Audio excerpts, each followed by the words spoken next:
All right, all right. I can admit when I was wrong.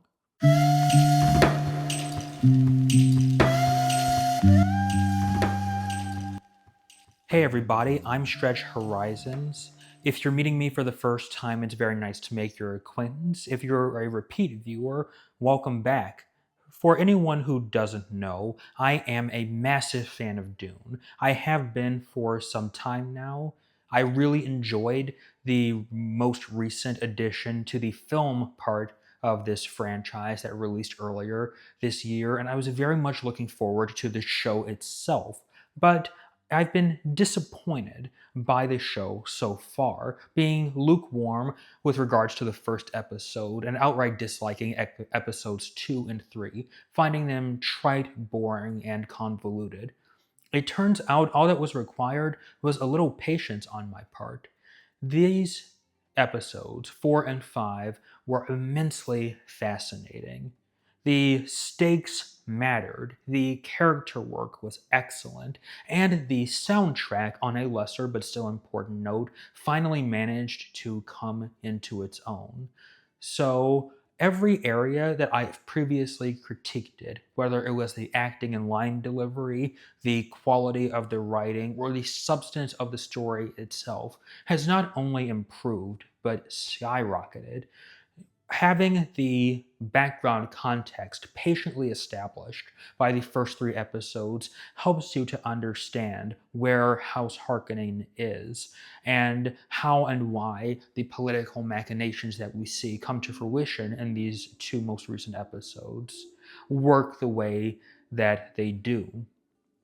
As usual, the highlight is the character of Desmond Hart, but thankfully we do get to see a little bit more of Jodie May and even do get a bit of humanization of the Playboy son, the heir to the throne.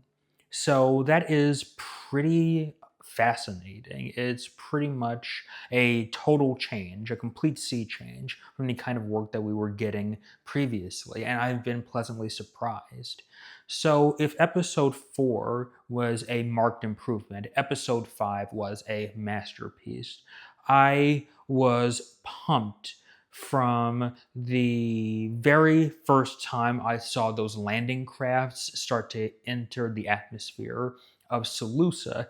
And from then on, it just gets cooler and cooler and cooler as we see what I can only assume to be the precursors of the Sardaukar, but I might be reading a little bit too much into things, but kind of seeing how the character of Desmond Hart develops and his relationship to the newly empowered throne, no longer impotent, but aggressive, and really coming into its own source of power. So my only complaint about episodes 4 and 5, well, with regards to episode 4, I think that some of the espionage didn't make a massive amount of sense. I thought that some of the spy and insurgent work was unrealistically careless in parts, but it did not disrupt things too much, I'd say. It's more of a nitpick than a major criticism. And as far as episode 5 goes, I'm pleasantly surprised to say that I have no notes. Episode 5 was fantastic. It ticked all my boxes and it really clarified something that got under my skin in an earlier episode that just makes perfect sense now. And I am absolutely pumped to see what happens in the sixth and final episode. And I can safely say that I'm looking forward to a new season. All right, that's all I had, and take care.